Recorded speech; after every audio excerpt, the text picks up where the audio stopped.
রাত হলেই ভয়ঙ্কর নগরীতে পরিণত হচ্ছে ঢাকা। সক্রিয় সংঘবদ্ধ ছিনতাইকারীর দল, স্থবির আইন শৃঙ্খলা পরিস্থিতি।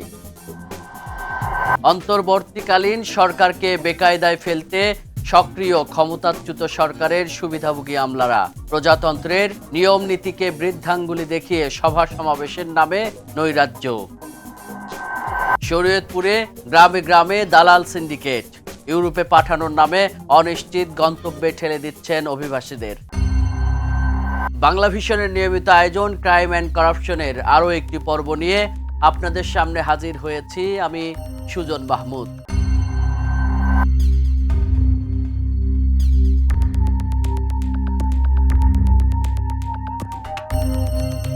দর্শক, ক্রাইম অ্যান্ড করাপশনের আজকের এই পর্বটি শুরু করছি দিনের নিরাপদ ঢাকা রাতের অনিরাপদ শহরে পরিণত হওয়ার গল্প দিয়ে। প্রতিদিনই সন্ধ্যা নামার সাথে সাথেই ভয়ঙ্কর রূপ ধারণ করছে রাজধানী ঢাকা। এ যেন অন্য এক নগরীতে পরিণত হয় চিরচেনা এই শহরটি। বেড়েছে ছিনতাইকারীদের দৌরাত্ম্য। আইন শৃঙ্খলা পরিস্থিতি বলতে গেলে চারদিকে কিশোর গ্যাং আর সংঘবদ্ধ ছিনতাইকারীদের অভয়ারণ্য। একা চলাই যেন দায়। যে কোনো সময় ছিনতাইকারীদের হামলায় জখম হওয়া অবধারিত।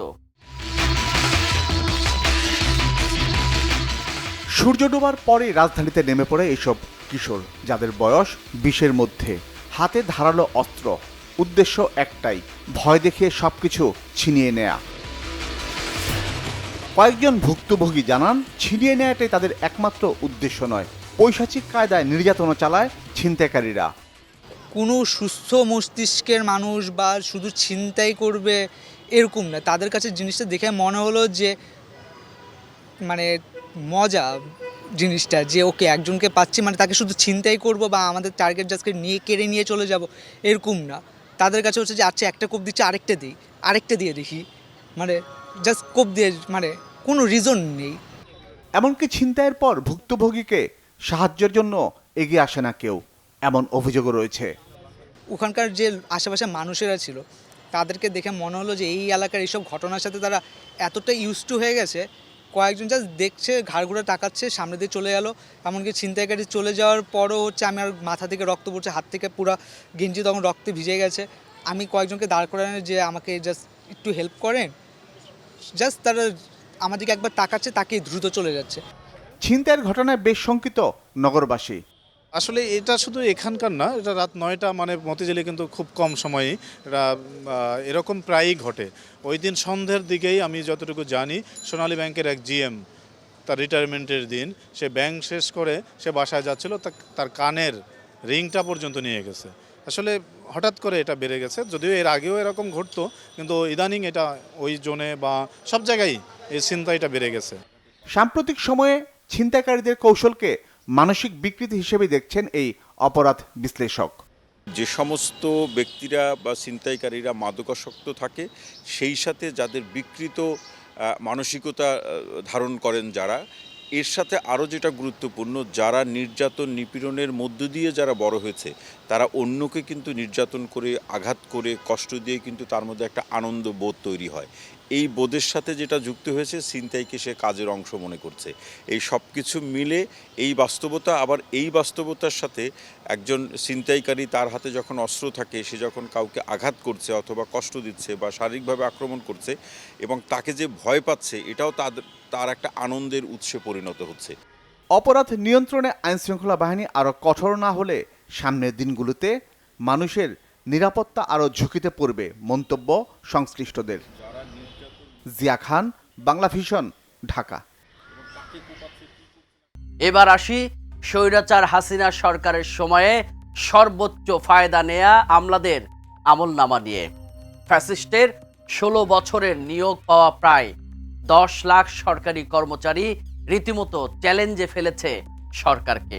এরই মধ্যে জনপ্রশাসন সংস্কারের প্রতিবাদের নামে প্রজাতন্ত্রের নিয়ম নীতির বাইরে গিয়ে প্রকাশ্যেই মিছিল সমাবেশও করেছে তারা। ক্ষমতাচ্যুত হাসিনা সরকারের সুবিধাভোগী আমলাদের এভাবে মাঠে নামাতে রীতিমতো বেকায়দায় পড়েছে সরকার। অর্থনীতির এই মডেলকেই অনেকে শেখ হাসিনা মডেল বলেন এবং আমরা এই মডেলে 2041-এ যেতে চাই। আপনার সুস্বাস্থ্য ও দীর্ঘায়ু কামনায় শেষ করছি। সকলকে ধন্যবাদ। এই বক্তব্য বেশি দিন আগের নয়। শেখ হাসিনার পতনের আগের জুলাইয়ে, সে মাসের 16 তারিখ অর্থাৎ অভ্যুত্থানের 20 দিন আগেও এই কর্মকর্তা শেখ হাসিনার তোষামোদিতে ছিলেন এককাঠি সরেশ। অর্থনীতির শেখ হাসিনা মডেলকে 41 সাল পর্যন্ত নিয়ে যেতে চেয়েছিলেন প্রজাতন্ত্রের এই উঠতি অফিসার, কিন্তু তার সেই স্বপ্ন ভেঙে চুরমার ছাত্র জনতার বিপ্লবে। শেখ হাসিনার পতন, তারপর পলায়ন ভারতে। আমার স্বপ্ন ছুঁয়ে দিতে এই ফেলোশিপ এবং আপনি এক চিরস্থায়ী অনুপ্রেরণা।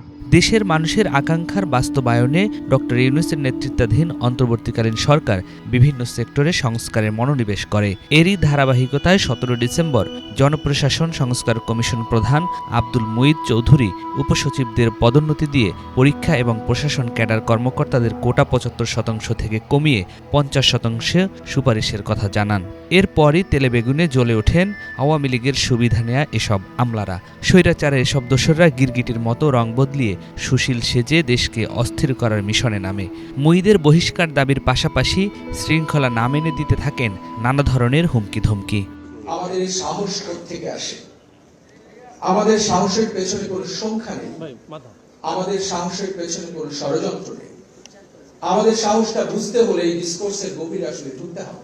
উপসচিব পদে 50-50 বন্টন, যেটি আমরা মনে করি বৈষম্যমূলক, অযৌক্তিক এবং ষড়যন্ত্রমূলক। কেন প্রশাসন ক্যাডারের কর্মকর্তারা শতভাগ উপসচিব পদ পাবেন? প্রশাসন ক্যাডারের কতিপয় কর্মকর্তা নিয়ম ভেঙে গত রবিবার সচিবালয়ে শোডাউন করেন। মাঠে নামেন অন্য 25 ক্যাডারের কর্মকর্তারাও। তাদের সংগঠন আন্তঃক্যাডার বৈষম্য নিরসন পরিষদ গত মঙ্গলবার কলম বিরতির নামে 1 ঘণ্টা কাজ থেকে বিরত থাকেন। এছাড়া বৃহস্পতিবার মানববন্ধন এবং 4 জানুয়ারি ঢাকায় সমাবেশের ঘোষণা দেন। দুপক্ষকেই জনপ্রশাসন সংস্কার কমিশনের বিরুদ্ধে বক্তব্য দিতে দেখা গেছে। আমরা মনে প্রাণে বিশ্বাস করি এই কোটা জাদুঘরে পাঠানো উচিত। রীতিমতো ব্যানার টানিয়ে সভা করেন প্রশাসন ক্যাডারের বর্তমান ও সাবেক প্রায় 1,500 কর্মকর্তা। প্রজাতন্ত্রের কর্মচারী হয়ে সরকারের প্রতি এমন অবস্থান চাকরিবিধি ও শিষ্টাচারের লঙ্ঘন বলেছেন বিশ্লেষকরা। সরকারি কর্মচারী আচরণ বিধিমালার 30 ধারায় বলা হয়েছে, সরকার বা কর্তৃপক্ষের কোনো আদেশ বা সিদ্ধান্তের বিরুদ্ধে প্রকাশ্যে কোনো রূপ অসন্তোষ বা ক্ষোভ প্রকাশ বা আন্দোলনে কোনো সরকারি কর্মচারী অংশগ্রহণ করবেন না। বিধিমালা অনুযায়ী সরকারি চাকরিজীবীদের সবাই কর্মচারী, কর্মকর্তা বলে কিছু নেই। 30 ধারার সি উপধারায় বলা হয়েছে, সরকার বা কর্তৃপক্ষের কোনো আদেশ বা সিদ্ধান্ত বদলের জন্য চাপ দিতে পারবেন না কর্মচারীরা। 2018 সালের সরকারি কর্মচারী শৃঙ্খলা ও আপিল বিধিমালার 2 ধারায় এমন আচরণকে অসদাচরণ হিসেবে গণ্য করা হয়েছে। কেউ তা করলে সরকার তিরস্কার থেকে শুরু করে বরখাস্তের মতো শাস্তি দিতে পারবে। আমলাদের বক্তব্য শুনতে পাচ্ছি, তারা এক ধরনের হুমকি দিচ্ছে। আমলাতন্ত্র নির্ভরতাকে কাজে লাগিয়ে ফ্যাসিজম তৈরি করা হয়েছে। যারা এরকম আন্দোলনের নামে চাকরিবিধি লঙ্ঘন করছে তাদের বিরুদ্ধে অবশ্যই ব্যবস্থা নেওয়া হবে। এখন সময় জনগণকে সেবা দেওয়ার, আমাদের যে গণতান্ত্রিক ট্রানজিশনটা সেইটাকে সঠিকভাবে করতে সহায়তা করার। আন্দোলন খেলা কিংবা তাদের গোষ্ঠীর স্বার্থে রক্ষার জন্য কিন্তু এত মানুষ জীবন দেয়নি। তাহলে হঠাৎ কেন তারা এতটা অস্বাভাবিক কর্মকাণ্ডে যুক্ত হচ্ছেন? তাদের এমন কার্যক্রমের উদ্দেশ্যই বা কি? তবে কি ক্ষমতাচ্যুত সরকারের প্রতিচ্ছবি হয়ে দেশকে অস্থির করার পায়তারা করছেন তারা? এমন প্রশ্ন এখন জনমনে। অনেকের ধারণা, অন্তর্বর্তীকালীন সরকারকে হঠাতে আওয়ামী লীগের এজেন্ডা নিয়ে মাঠে নেমেছেন আমলারা। বাঙালিকে হাইকোর্ট দেখানোর আসলে দরকার নেই এই ক্ষেত্রে, আমি মনে করি। হাইকোর্ট দেখালে শেখ হাসিনার কথা মনে হয়। প্রশাসনের হাত দিয়ে নাকি রাষ্ট্রের সার্বভৌমত্বকে দুর্বল করা হচ্ছে। অনেকের বক্তৃতা, আমি অনেকগুলো বক্তৃতা শোনার চেষ্টা করলাম। কি অ্যাগ্রেসিভ, কি বিভৎস, ভয়ঙ্কর আক্রমণাত্মক ভাষা। দেশের সার্বভৌমত্ব, মানে শেখ হাসিনা যখন দেশের সার্বভৌমত্ব শেষ করে ভারতের কলোনিতে বাংলাদেশকে পরিণত করেছিলেন, কি করেছিলেন আপনারা আসলে তখন একটু শুনতে চাই। গত 1.5 দশকে ক্ষমতার চূড়ান্ত অপব্যবহার করে প্রশাসন যন্ত্র দলীয়করণের নিকৃষ্টতম উদাহরণ তৈরি করেছিলেন স্বৈরাচার শেখ হাসিনা। জনস্বার্থ উপেক্ষা করে আইন প্রণয়ন, উন্নয়ন প্রকল্প গ্রহণ ও বাস্তবায়ন সহ দেশবিরোধী অনেক সিদ্ধান্তের পেছনে ছিলেন কতিপয় দলবাজ আমলা। আর সেটিকে পুঁজি করে দেশকে ফোকলা করে ফেলেছেন হাসিনার মন্ত্রী, এমপি সহ সুবিধাভোগীরা। অঘোষিতভাবে আমলারা পরিণত হয়েছিল দলীয় বাহিনীতে। পদোন্নতি বা গুরুত্বপূর্ণ পদে পদায়নের ক্ষেত্রে যোগ্যতা নয়, বরং হাসিনা এবং আওয়ামী লীগের অনুগত ও বিশ্বস্ত আমলারাই পেয়েছিলেন অগ্রাধিকার। কমিশন বাণিজ্যের সুবিধা নিতে অনেক ক্ষেত্রে আমলারা নিজের গণ্ডির বাইরে গিয়ে কাজ করেছেন। যা নিয়ে তৎকালীন সরকারের প্রভাবশালী মন্ত্রী তোফায়েল আহমেদও সংসদে ক্ষোভ ঝেড়েছেন। যারা রাজনীতিবিদ, যারা নির্বাচিত প্রতিনিধি, তাদের জন্য নির্ধারিত স্থান যে আছে সেইখানে তাদের থাকা উচিত। কারণ আমাদের জেলায় একজন সচিব যাবেন, এটা গ্রহণযোগ্য, আমরা তাকে বরণ করে নেব, ঠিক আছে। এই দলবাজ কর্মকর্তাদের সংখ্যা কত? গণমাধ্যমের তথ্য অনুযায়ী সেটি কমপক্ষে 7 লাখ, যার পুরোটাই শেখ হাসিনার নেতৃত্বাধীন আওয়ামী লীগ সরকারের টানা 15.5 বছরের শাসনামলে নিয়োগ পাওয়া। তাদের সঙ্গে যুক্ত আছেন ওই সময় পদোন্নতি পাওয়া আরও 3.5 লাখের বেশি। সব মিলিয়ে সরাসরি নিয়োগ ও পদোন্নতির মাধ্যমে আওয়ামী লীগ সরকারের সুবিধাভোগী কর্মকর্তা কর্মচারীর সংখ্যা 10,50,683 জন, যা প্রশাসনে জগদ্দল পাথরের মতো চেপে বসেছে। শেখ হাসিনার হাতিয়ার পুরনো আমলাদের সরানো তো যায়নি, বরং বিভিন্ন সংস্থায় নতুন নিয়োগের ক্ষেত্রেও ঢুকে পড়েছে তার বিশ্বস্ত অনেকেই। সংশ্লিষ্টরা বলছেন, প্রশাসনের সংস্কার যত বিলম্বিত হবে, অন্তর্বর্তীকালীন সরকারের জন্য তা ততই ঝুঁকিপূর্ণ হয়ে উঠবে। নিয়াজ মাখদুম, বাংলা ভিশন, ঢাকা। শেষ করব ইউরোপে পাঠানোর নামে গড়ে ওঠা দালাল সিন্ডিকেটের খবর দিয়ে। শরীয়তপুর মাদারীপুরের গ্রামে গ্রামে অবৈধভাবে গড়ে উঠেছে বিদেশে লোক পাঠানোর দালাল সিন্ডিকেট। ইউরোপের দেশ ইতালিতে লোক পাঠানোর নামে হাতিয়ে নিচ্ছে লাখ লাখ টাকা। এ পথে কারোর সলিল সমাধি ঘটছে সাগরে, আবার কাউকে জিম্মি করা হচ্ছে আফ্রিকার দেশ লিবিয়াতে।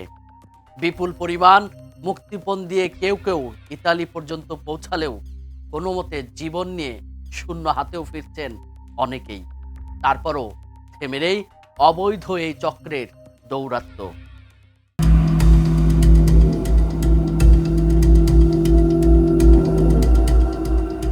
গেম, মাফিয়া, দালাল, এই শব্দগুলো শুনলে অনেকের ভাবনায় আসবে হলিউড বলিউডের কোনো সিনেমার গল্প, কিন্তু না, এই শব্দ তিনটির সাথে ওতপ্রোতভাবে জড়িয়ে গেছে বাংলাদেশের দক্ষিণাঞ্চলের জেলা শরীয়তপুরের বেশিরভাগ মানুষ। সদর উপজেলার বাহেরচর গ্রামের যুবক আরিফ হোসেন ইতালিতে গিয়ে নিজের এবং পরিবারের ভাগ্য বদলের আশায় 8 লাখ টাকা তুলে দিয়েছিলেন পাশের গ্রামের দালাল খোকনের হাতে। পরিবার গ্রাম থেকে দালালকে টাকা দেওয়ার পরই দুঃস্বপ্ন নেমে আসে আগে থেকেই লিবিয়া থাকা আরিফের জীবনে। কথিত গেমের মাধ্যমে ভূমধ্য সাগর পাড়ি দিয়ে স্বপ্নের ইউরোপে পাঠানোর নাম করে তাকে বিক্রি করে দেওয়া হয় মাফিয়া চক্রের কাছে। এরপরই পরিবারের কাছ থেকে টাকা হাতানোর আশায় আরিফের উপর শুরু হয় অমানবিক নির্যাতন। ইউরোপে যাওয়া দূরে থাক, জীবন বাঁচানো নিয়েই শঙ্কায় পড়ে যান 28 পেরোনো এই যুবক। ওরা আমাদের পরে বিক্রি করে দিছে, পরে বিক্রি করে দেওয়ার পর ওই ফোন দিছি, ওখানে যাওয়ার পর আর আমার অনেক মারধর করছে, আমাদের সাথে যারা ছিল সবাই মারধর করছে, মানে টানায়া অনেক পিটায়। পরে আমার নাম্বার দিন নাম্বার আমার কাছে, আমাদের তো ফ্যামিলিতে কিছু নাই, তা আমরা টাকা পাবো এত টাকা। পিঠ ভাষায় পিটাইছে, তারপর আপনার মানে ইচ্ছা মতো লাইতেছে, তারপর টানায়া, তারপর পিঠ ভাজা অনেক পিটাইছে, দাগও আছে। কোনো খাবার টাবার দিত না, ওইখানে পানি অল্প একটু পানি দিত, মানে একদিনে, আবার একদিন পর 2 দিন পর পানি দিত, কিছু দিত না। তারপর আমাদের 2-3 টাকা পিস্তল ঠেকা রাখতো সব সময়, আবার পিস্তল দিয়ে পিঠাইতো, পিস্তল আবার মাঝে মাঝে ওরা গুলি করতো, পিস্তলের আওয়াজ শোনাইতো, ওইখানে আবার গুলি করতো ফুল ইয়ের বাসায়, সাইডে একটা ছিল ওইটা বাসায় গুলি করতো, যদি দেখতো কিন্তু গুলি করুম। আবার আমাদের সাইডে কয়েকজনের ছিল, ওদের আবার মানে একজনের দেখায় ওরা আবার অনেকদিন আগে ধরে আনছে, টাকা দিতে পারে না, ওদের পায়ে আবার গুলি করতো। এদিকে নির্যাতনের ছবি ও ভিডিও পরিবারের কাছে পাঠিয়ে মাফিয়ারা দাবি করে আরও 10 লাখ টাকা, না দিলে মেরে ফেলা হবে আরিফকে। ছেলেকে বাঁচাতে পাগলের মতো ছুটাছুটি করেছেন বাবা মা ভাই বোন। গ্রামের 25 থেকে 30 জন মানুষ এগিয়ে আসেন প্রতিবেশীর এই বিপদে, টাকা দিয়ে সহযোগিতা করেন তাদের পরিবারকে। তারপরও পর্যাপ্ত অর্থ জোগাড় না হওয়ায় বসত বাড়ির জমি বিক্রি করতে হয় কৃষক ইমাম হোসেনকে। যেদিন মার সেদিন বললো যে টাকা 8 লক্ষ টাকা দিত, বলে বাবা আমরা টাকা ব্যাংকে, আমার বলে মারিল টাকা দিতে পারব না। তখন গেল একদিন, এরপর দিন আবার 3টা বাজে মাইক শুরু করে রাইতে, হ্যাঁ 3 দিন পর মারি করা শুরু করে, আবার গেল একদিন, আমি টাকা ব্যাংকে, আমি টাকা দিন করতুন, তখন এই গেল 2 দিন, এরকম কত 4-5 দিন গেল গা। তখন দি পোলা গা বা আমার কি শেষ করে নেবেন, আমি আর বাঁচুম না। তখন যখন গোট দিয়ে চিক্কু দিতে হয়, তখন আর সহ্য করতে পারি নেই আর। এই বছর তখন টাকাটা আরে এবার তো যে নাটিতে তখন টাকাটা দিয়ে দিছি, তখন এলাকার মাইসে হুইনা, তখন যে যা পারছে এই 8 লক্ষ টাকা 10 লক্ষ টাকা উঠে দিছি, 8 লক্ষ টাকা মাফিয়ার দিলাম, আর 2 লাখ টাকা রাখছিলাম আর আনার জন্য, ফিরে 10 লক্ষ। বাবা পাগল হয়ে গেছিলাম গা, মানুষের দেখছে, মানুষের দেখে এই টাকা, এই যে মানুষের সবাই টাকা দিছে এই দেল এলাকার, আমাকে চিক্কর পাকুর দেখে আর এই দালাল, যে দালালে নিয়ে দিছে এর বাড়িতে গিয়ে ওয়ালের লাগে মাথা টাকায় মাথা পড়ে এলাইছি আমি, আমার বড় ছেলে, এরপরে এই যে আমার স্বামী, আমার মেয়ে, আমরা এই মাইস আমাকে কাগজে দেখে এই টাকা দিয়েছে। তারপর ওর বাড়িতে আমরা গেছিলাম, যাই ওর বাবা মায়ের কইছি কাকা যেইভাবে পারেন আমার পুত্রে আনতে কন আবু সিদ্দিকের, আর ওই 2 লাখ টাকা আপনাকে ধরে জমা ওই টাকাটা দিতে কন, হ্যাঁ ও দেয় নাই। ঘটনা এখানেই শেষ না। লিবিয়া ভিত্তিক ওই মাফিয়া চক্রের বাংলাদেশি এজেন্ট মুক্তিপণের অর্থ সংগ্রহের ক্ষেত্রেও ব্যবহার করে এক ভয়ঙ্কর পদ্ধতি। এলাকা থেকে প্রায় অর্ধশত মাইল দূরে ঢাকা মাওয়া হাইওয়েতে মুন্সিগঞ্জ জেলার নিমতলী এলাকায় সড়কের উপর টাকার ব্যাগ নিয়ে দাঁড়িয়ে থাকতে বলে। সেই সাথে ফোনে বলে দেয় একটি কোড নাম্বার, কোনো এক ব্যক্তি এসে এই কোড নাম্বারটি বললে তার কাছে টাকার ব্যাগ দিয়ে দিতে হবে, তাও আবার নিয়ে যেতে হবে আরিফের বড় বোনকেই। কোনো পুরুষ গেলে তাকে মেরে ফেলবে এমন হুমকি ছিল। ভাইকে বাঁচাতে 7 মাসের প্রেগনেন্ট বোন টাকার ব্যাগ নিয়ে চলে যান ভয়ঙ্কর হাইওয়ে নিমতলীতে। রাত্রে 3টা-4টার দিক দিয়ে আবার আমারে ফোন দিছে, ফোন দিয়া কইতাছে তুই কি ঘুমাইতাছিস নি, মানে মেসেজ করছে। হ্যাঁ আমি কইছি না বাবা আমি ঘুমাই না। পরে কয় যদি না ঘুমায় থাকো তাহলে তোর বাইরে যে কি আরি দেখ। পরে আমার সব দেখাইছে, ওই যে মাফিয়ারা ওই জায়গায় মাফিয়ারা দেখাইছে, ওরা মানে পিড়াইতেছে, রড গরম করতেছে, আগুনে হ্যাঁ দেখায়, আর হিয়া দিয়া পিড়ায়, আর লবণের পানি না হে পানি গায়ে ডালার ওই চিক্কো দিতেছে যে আপু আমার বাসায় নেও, আপু আমার বুক জাজরা হয়ে গেছে, আমার নিয়ে যাও। পরে আমি যাইয়া জিজ্ঞেস করছি আপনাদের কোড কত, কইছি পরে কইতেছে যে 4.5 এই কথা বলছে। পরে আমি কইছি তাহলে আমার বাইরে একটু ছাইড়াইতে কই, পরে শুধু আতুস খাইছে।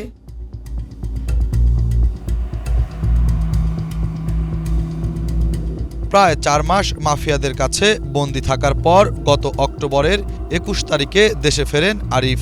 ভয়ঙ্কর ওই মাফিয়া চক্রে যে বাংলাদেশিরাও আছে তার অকাট্য প্রমাণ হাতে নাতে পেয়ে যান দেশে ফেরার পথেই।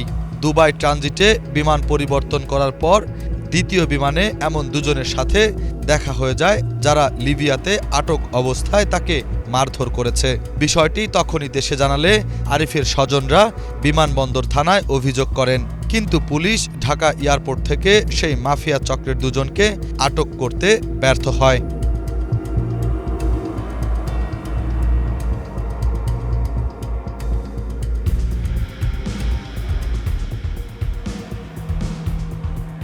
সব মিলিয়ে প্রায় 29 লাখ টাকা খরচের পর কেবল জীবন নিয়ে মা বাবার কাছে ফিরতে পেরেছেন। তবে লোমহর্ষক সেই নির্যাতনের কথা কোনোভাবেই ভুলতে পারছেন না আরিফ, যা হয়তো তাকে বয়ে বেড়াতে হবে সারা জীবন। আমাকে লাগে আর অনেকজন সবাই মারধর করছে, মানে বাইন্দা স্যার পিঠে বাঁচায় পিঠাইতো, লাইতাইতো পারাইতো স্যার। বাঙালি না বিদেশি? স্যার বাঙালিও ছিল, ওরা বিদেশিরাও ছিল। 2 দিন পর আবার আমার এই টাকা দেওয়ার জন্য বলছে 10 লাখ টাকা, ইলেকট্রিকটা 18 লাখ টাকা। তা আমার বলছে এই এলাকায় তখন আবার আমার অনেক মারতো, প্রচুর মারতো। শিক্ষিত যুবক কিভাবে পা দিয়েছিলেন দালালের ভয়ঙ্কর ফাঁদে অনুসন্ধান করতে গিয়ে জানা যায় আরিফ বৈধভাবেই লিবিয়াতে ছিলেন। সে দেশে আয় কম হওয়ায় সিদ্ধান্ত নেন বাংলাদেশে ফিরে আসার। আর তখনই পাশের গ্রামের দালাল খোকন যোগাযোগ করেন আরিফের পরিবারের সাথে, বলেন দেশে আসতে হবে না, টাকা দিলে লিবিয়া থেকেই তাকে ইতালি পাঠাবেন। এই দালালের শ্যালক আবু সিদ্দিক, যিনি ইতালি থাকেন, তার মাধ্যমেই আরিফকে নেওয়ার আশ্বাস দেন। এই আবু সিদ্দিকও মাফিয়া দলের একজন। আমি যখন লিবিয়াতে গেছি বৈধভাবে, তা আমি এখানে কাজ করতেছি, তা কাজ করতেছি পর মানে দেশের দিকে অবস্থা ভালো না, তো আমি আবার চলে আসবো। পরে এমন আমাদের যে ফুফা আছে খোকন মোল্লা, সে মানে আমার বাবার কাছে বললো কি শুনছে, সে বলছে আশা লাগবে না, আমার শালাই তো লোক না। সে বলছে যে এখানে তো মাফিয়া টাইপের ধরে, তাহলে সমস্যা। সে বলছে যে মাফিয়া টাইপে ওগুলো ওর লোকে সব লিঙ্ক আছে, মাফিয়া টাইপের ধরলে এটা ছাড়া আনতে পারবো, সব ওগুলোকে আছে ইটালি থেকে ওখানে করে। পরে আমার সাথে স্যার 8 লাখ টাকা কন্ট্যাক্ট হয়েছে, লিবিয়া থেকে ইটালি নেবে। যখন আমার টাকা দিছি, তা আমাদের কয়েকদিন পরে আবার ওই কোস্টগার্ডটা ধরছে। তখন কোস্টগার্ডটা ধরার পর ওখানে আবার স্যার 2 লাখ টাকা করে মানে ছাড়াইতে লাগে। কোস্টগার্ড বাঙালি দিলেই, ওই দালাল দিলেই ছাড়ান যায়, কিন্তু আমরা তো টাকা স্যার দিয়েই দিছি, কিন্তু আমাদের ছাড়াই নেই। 45-50 জন লোক ছিল, ওদেরকে কয়েকজন ছাড়া আনছে যারা টাকা দিছে। তা আমার ফ্যামিলি ওরা আমার কোনো খোঁজখবর না পায়া যোগাযোগ করার পর ওই আবু সিদ্দিক যে আছে ওরে বললো, আবু সিদ্দিক বলছে যে আমার কাছে টাকা যা আছে, টাকা তো সমস্যা নাই, আর মাফিয়া টাইপে ওরা কিছু করতে পারবো না। আমি এই মাফিয়া ওগুলোকে আমার কথা বলতে হয়েছে, আমার লগে লিঙ্ক আছে, ওরে ছাড়াই দেব। আর যদি দালালরা বেশি কিছু করে তো খবর আছে। আমার বক্তব্য যে আবি সিদ্দিক আছে, খোকন মোল্লা আছে, তারাই তো আমার মেন মানে দালাল। ওরা নিজেরা স্বীকার করছে যে আমার এই দেশ আমি নিজে মাফিয়াগিরি করছি, তোর কোনো মাফিয়া ধরতে পারবো না, ধরলে আমি রিস্ক। এটা আমার আবি সিদ্দিক বলছে, আবি সিদ্দিক বললে আমার নিছে। এখন আমি চাই এটা ওরা যে আমার এত করলো, আমি মার খেলাম, টাকা পয়সা করছে, যে এটা সুস্থ একটা বিচার হোক, এটা আমি চাই। আবু সিদ্দিক ইতালি থাকায় তার নাগাল পাওয়া যায়নি। তবে অপর অভিযুক্ত খোকন মোল্লা ভিকটিম আরিফের দুরবস্থার দায় নিজের উপর নিতে নারাজ। এমনকি তিনি কোনো দালালি করেন না বলেও দাবি করেন। আমি একজন ড্রাইভার মানুষ, আমি গাড়ি চালাই, ভাত খাই, আমি কোনো দালালি ফালারির ভিতরে নাই। ইমান হোসেন দেওয়ান এর পোলা লিবিয়া নিছে, হ্যার আপন মাইয়ার দেওরে, আর মাইয়ার দেওরে নিছে নিয়া লিবিয়াতে ফালাই থইছে। পরে হয় খাইতে লইতে পারে না, কোনো জায়গায় থাকতে পারে না। পরে আমার হ্যাঁ দূর সম্পর্কের আত্মীয়, সে আমার বাসায় আইছে। আওয়ার পরে আমারে কইতেছে, ভাই আমার পোলাটা কদিন ধরে না খাই আছে, রুমের তো বাইক করে দিয়েছে, কোথায় যাইব? তো আপনার শালায় তো লিবিয়া আসছিল অনেক বছর, ওই তখন ইটালিতে চলে গেছে গা, তো ওর কি বন্ধু বান্ধব নাই দুই একজন, হেলে ওর একটু হেল্প করেন। পরে আমি ওরা জাস্ট হেল্প করছি। দেন আমার শালারে ফোন দিয়েছি ইটালিতে, আবু সিদ্দিক তুমি তো ইটালিতে লিবিয়া দিয়া পার হয়েছো, তুমি তো লিবিয়া আসিলা অনেক দিন, তুমি তো জানো তোমার অনেক বন্ধু বান্ধব দুই একজন আছে, কয়েকা যেন এমন এমন ইবান হোসেন দেওয়ানের পোলাটা হার পুত্রায় নিছে, নেওয়ার পরে ওরা ফালাই দিছে, ওরা সেটা নিতেছে না, এখন হয় না খায়া থাকতেছে। এখন আরে তোমার বন্ধু বান্ধব থাকলে ওর একটু হেল্প করো, জাস্ট এটুকুই আমি জানি।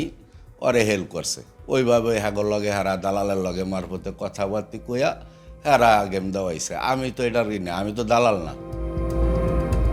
কেবল টাকার লোভে দালাল চক্র আরিফের মতো আরও অনেককেই তুলে দেন মাফিয়াদের হাতে, যারা মাথায় বন্দুক ঠেকিয়ে দিনরাত চালায় অমানবিক নির্যাতনের সেসব ভিডিও পাঠায় পরিবারের কাছে। তারপরই চাওয়া হয় মোটা অঙ্কের মুক্তিপণ। এমন ঘটনার শিকার শরীয়তপুরে আছে ঘরে ঘরে। অনেকেই ভয়ে মুখ খোলেন না তাদের ছেলে বা ভাইকে জীবিত ফিরে পাওয়ার আশায়। এ তো গেল এক আরিফের গল্প, যে কিনা দীর্ঘ 4 মাস নির্যাতনের শিকার হয়ে অবশেষে 28 লাখ টাকা মুক্তিপণ দিয়ে বাংলাদেশে বাবা মায়ের কোলে ফিরে এসেছে। এমন আরিফের মতো অনেকেই এই অঞ্চলের এখনও নিখোঁজ রয়েছে।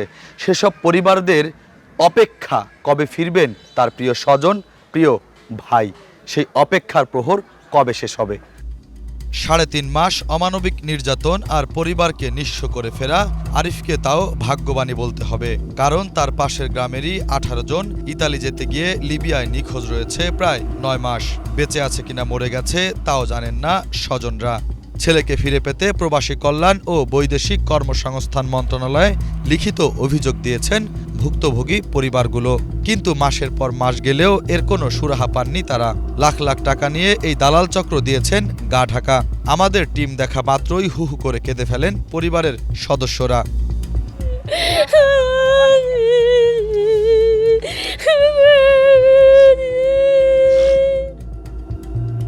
আমার কইতে কি মা, আমার কইতে গেমের ঘরে নি তার মা মনে দিও, এর আগে কইছে মোর 1500 টাকা দিও।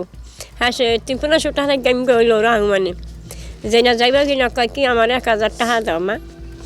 আমি তো মোবাইল টাকা না বলতে কথা কইতাম না। হ্যাঁ সে 1100 টাকা দিয়া দিছি নগদ, আমার বাইর বাড়ার পোলা টাকা সারে। এই আমার কথা কইছে বাবা, আমার লাগে আর কথা কইছি রাত 3টা বাজে গাড়ি বুঝে লেগে গেছে, মোবাইল আছে চলে গেছে, হাতের মোবাইলগুলো লয়ে গেছে, গাড়িতে ধরে ডাকে ডাকে উড়েছে। 5 মাস পর্যন্ত আমার বাইরে নিখোঁজ রাখছে, আজ 8 মাস কোনো খোঁজ পাই না। অনেক ছোট, অনেক আদর করে পালতাম ছোটবেলাতে, আজকে কত মাস হয়ে যায়।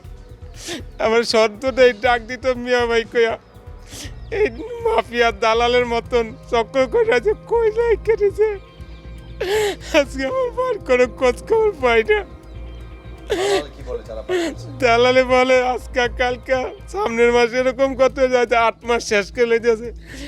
কোনো জেলাতে কোনো জায়গা যাওয়ার বাকি যায় না, যে কোনো জেলায় কোনো জায়গার কোনো খোঁজ খবর পাই না। কন্ট্রাক্ট ছিল আপনার রাশেদ টুনু, ওনার বাড়ি আমাদের পার্শ্ববর্তী এলাকা। ওনার সাথে কন্ট্রাক্ট ছিল প্রতি মাসে 12 লাখ টাকা। এমন ঘটনা এই এলাকায় নতুন নয়, প্রতিনিয়তই ঘটে থাকেন।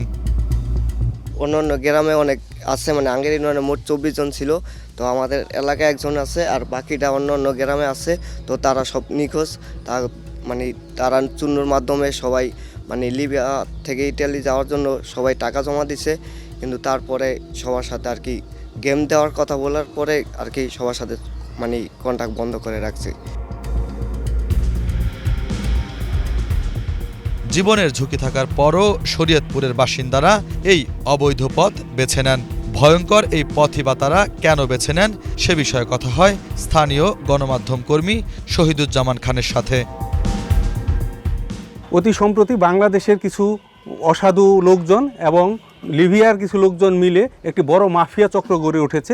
তারা এখন লিবিয়া থেকে ইতালিতে যাওয়ার সময়ে ওই বাংলাদেশি লোকজনদেরকে তারা জিম্মি করে মারপিট করে টাকা আদায় করে অনেককে মেরে ফেলে, অনেকের এবং বাংলাদেশ থেকে অনেক টাকা নিয়ে তাদেরকে পঙ্গু করে দিচ্ছে। এটা হলো সবচেয়ে বেশি হতাশার বিষয়। এই কাজে অবশ্যই স্থানীয় লোকজন জড়িত আছে, কিন্তু যারা জড়িত আছে তারা কেউ থাকে ইউরোপে, কেউ থাকে ইতালিতে, আবার কেউ থাকে লিবিয়ায়। কিন্তু প্রশাসনের কাছে বারবার কিন্তু মানুষ ধর্ণা ধরছে, কিন্তু তাদের মূল শিকড়ে এখন পর্যন্ত কেউ আঁচড় লাগাতে পারেনি। এ কারণে এই ব্যবসাটা কিন্তু এখন অনেক বেশি রমরমা এবং সাধারণ মানুষ কিন্তু অনেক বেশি প্রতারিত হচ্ছে। আপনি শুধু এই যে আমরা যেই এলাকাটায় আছি, শুধু শরীয়তপুর সদর উপজেলাতেই এই মুহূর্তে 50 জনের বেশি নিখোঁজ আছে এবং অন্তত 10 জন আছে যারা অতি সম্প্রতি 2-3 মাসের মধ্যে তারা নির্যাতন সহ্য করে তাদের ভিটে মাটি সব কিছু বিক্রি করে নিঃস্ব হয়ে বাড়ি ফিরেছেন। শরীয়তপুরে দিনের পর দিন এমন ঘটনা ঘটলেও অপরাধী চক্রের বেশিরভাগ সদস্যরাই থেকে যায় ধরাছোঁয়ার বাইরে। এ বিষয় নিয়ে কথা হয় শরীয়তপুর জেলার পুলিশ সুপারের সাথে। মানব পাচার একটি সংঘবদ্ধ অপরাধ আমরা জানি। তো এই শরীয়তপুর জেলা থেকে বিভিন্ন সময় আমাদের কাছে অভিযোগ এসেছে যে মানব পাচার হচ্ছে। তো আমি আমাদের বিগত 5 বছরের পরিসংখ্যানে দেখলাম যে এখানে সর্বমোট 116টি মামলা আমাদের শরীয়তপুর জেলায় রুজু হয়েছে। এর ভিতরে আমরা 53টি মামলা ইতিমধ্যে বিজ্ঞ আদালতে অভিযোগপত্র দাখিল করেছি, 20টি মামলা চূড়ান্ত রিপোর্ট দেওয়া হয়েছে এবং 43টি মামলা চলমান আছে। আমাদের কাছে কিছু রিপোর্টে এসেছে যে শরীয়তপুর জেলা থেকে 18 জন এরকম মিসিং আছে যারা বিদেশে গিয়েছে। তো আমরা এই বিষয়ে ইতিমধ্যে আমাদের কাছে অভিযোগ এসেছে, অভিযোগের ভিত্তিতে আমরা কাজ শুরু করেছি। ইউরোপে যাবার নেশায় প্রতিদিন অসংখ্য মানুষ ভিটেমাটি বিক্রি করে বিপুল অর্থ এমনকি অমূল্য জীবন সঁপে দিচ্ছেন দালাল আর মাফিয়া চক্রের হাতে। কেউ কেউ পারছেন ইতালি যেতে, কেউ কেউ হারিয়ে যাচ্ছেন আফ্রিকার জঙ্গলে বা ভূমধ্যসাগরে, আর বড় একটা অংশ অমানবিক নির্যাতন আর পরিবারকে নিঃস্ব করে কেবল জীবনটা নিয়ে ফিরতে পারছেন নিজ দেশে। শুভ খান, বাংলা ভিশন, শরীয়তপুর। দর্শক, এই ছিল আমাদের আজকের আয়োজন। এর পরের পর্বে দেখা হবে আরও কোনো অপরাধের খবর নিয়ে। সে পর্যন্ত ভালো থাকুন, সুস্থ থাকুন এবং বাংলা ভিশনের সঙ্গেই থাকুন। আল্লাহ হাফেজ।